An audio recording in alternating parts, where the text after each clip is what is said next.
میں آج بڑے ادب سے مخاطب ہو رہا ہوں، اور دوسروں کی نہیں بلکہ اپنی ذات کی بات کروں گا، تاکہ میں کیا ہوں لوگ جان سکیں مجھے، کہ میں دور حاضر کا کیسا مسلمان ہوں۔ موت برحق ہے، اور ڈرنا صرف اور صرف اللہ کی ذات سے چاہیے، مگر ایسا ہی ہوتا ہے جب اللہ کا ڈر دلوں سے نکل جائے تو طرح طرح کے ڈر دلوں میں ڈیرے ڈال لیتے ہیں۔ کیا آپ میں سے کوئی بھی ایسا شخص ہے میرے سمیت جو اس بات پر یقین سے کہہ سکے کہ آنے والی صبح وہ ضرور دیکھ پائے گا؟ تاریخ میں ایک بار ایسا ہوا ہے جب حضرت علی کرم اللہ وجہہ کو اللہ کے پیارے حبیب حضرت محمد صلی اللہ علیہ وسلم نے کہا تھا کہ صبح امانتیں دے کر ہمارے ساتھ آ ملنا، اور حضرت علی شیر خدا کو صرف اس ایک رات کا یقین تھا کہ اس رات ان کا انتقال واقعہ نہ ہوگا، کیونکہ حضرت محمد صلی اللہ علیہ وآلہ وسلم نے ان سے اگلی صبح ملاقات کا ذکر فرمایا تھا۔ تو کیا ہم میں سے کوئی شخص حضرت علی شیر خدا سے بہتر ایمان کی حالت میں موجود ہے، جو خود کو وبائی مرض سے گھر بیٹھ کر بچائے گا، اور موت کا تو پھر بھی دعویٰ نہیں کر سکتا کہ وہ گھر رہنے سے آئے گی یا باہر نکل کر؟ مسجدوں میں جا کر اللہ کا ذکر اذکار کر کے، مسلمان ہونے کے ناطے دوسرے مسلمانوں کی حوصلہ افزائی کر کے، ان کی مدد کر کے، ان کا اس مشکل وقت میں ساتھ دے کر، یہ جانتے ہوئے کہ اس وبائی مرض جس کا نام کرونا وائرس ہے کا علاج صرف اور صرف 5 وقت وضو کرنا، اللہ کی بارگاہ میں سجدہ کرنا، نماز قائم کرنا، اور اس کو اخلاص کے ساتھ ادا کرنا ہے۔ غیر مسلم قوتوں نے ہم کمزور ایمان والے مسلمانوں پر ایسا گہرا وار کیا اس بیماری کی آڑ لے کر، تاکہ سب لوگ اپنے اپنے گھروں میں ہی محصور ہو کر رہ جائیں۔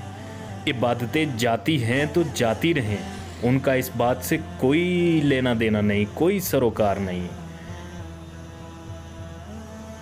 اللہ کی ذات سے یقین کم ہو جائے مسلمانوں کا، اور اس بات پر یقین بڑھ جائے کہ اب کوئی نہ کوئی ویکسینیشن یا کوئی دوائی کوئی سائنس کے ذریعے ایجاد ہوگی تو ہم اس سے بچ پائیں گے یا اس بیماری سے نجات پا سکیں گے، اور اس کے علاوہ کوئی راہ نظر نہ آئے کسی کو۔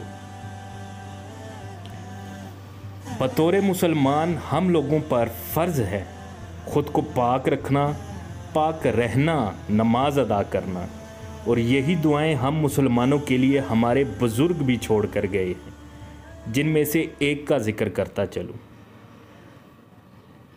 ترجمہ کچھ یوں ہے: اے اللہ، مجھے برے اخلاق، برے اعمال، بری خواہشات اور بری بیماریوں سے محفوظ رکھ۔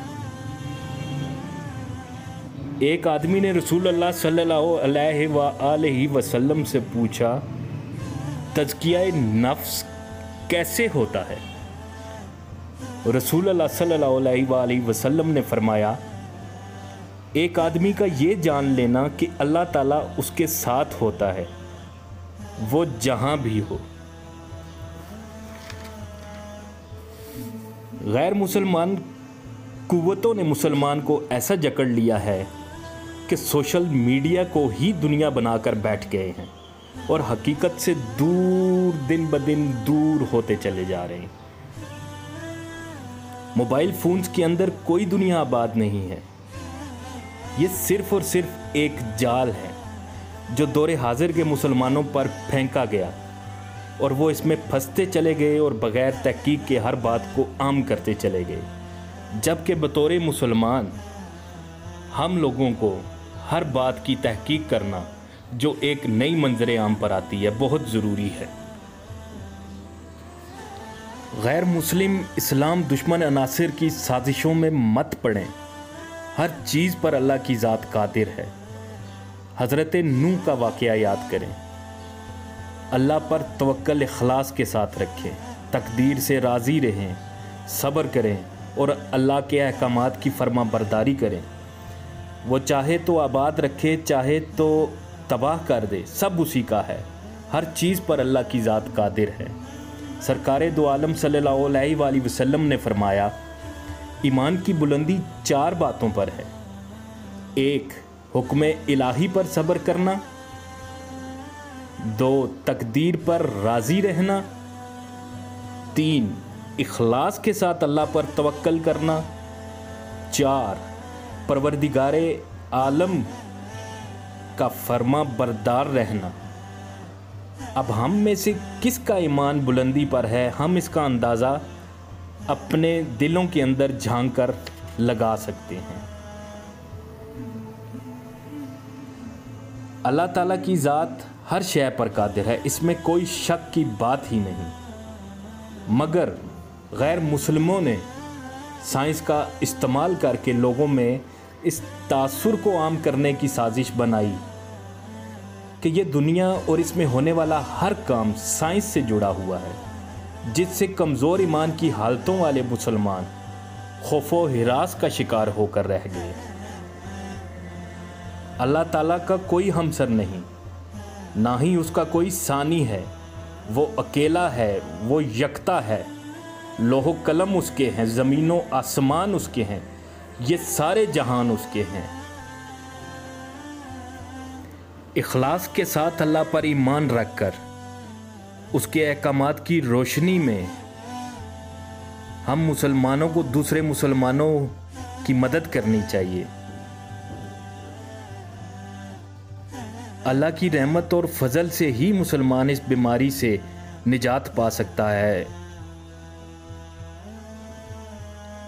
और इस बीमारी से बेहतरीन बचाव की तदबीर वो है जिसे हम लोग मुसलमान वज़ू कहते हैं। लौट आओ अल्लाह की तरफ, लौट आओ उस रास्ते पर जो नमाज़ों में मांगते हो, उन लोगों का रास्ता जो बुलंद ईमान की हालतों में दुनिया फ़ानी से गए।